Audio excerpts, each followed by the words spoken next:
chập ta nơi cha re ý băng maya bên sơ lơ chập ta ý vi cha re nơ băng maya bên sơ bang maya bên sơ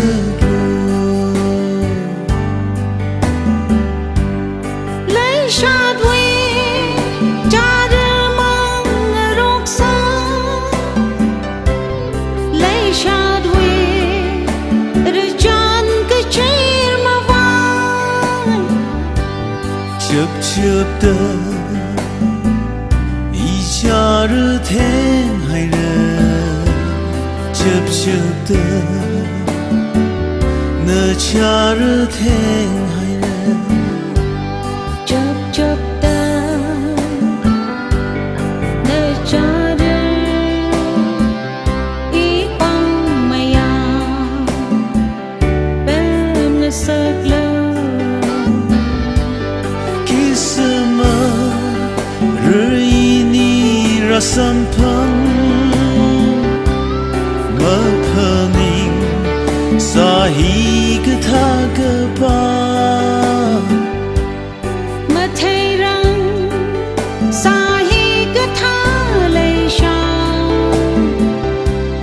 mơ phun rằng sa hi cứ tha cái cho chập tơ na cha rơ ý bang maya bên sơ bao xa đơn ly hàng rơ la mới chập lơ đơn ly kham rơ la ning vi khơ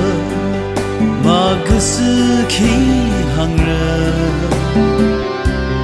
bột phun hi cơ ly ngơ va ta rơ chập ta nơi cha re ý băng maya bên sơ lơ chập tơ ý vi cha rơ nơ bang maya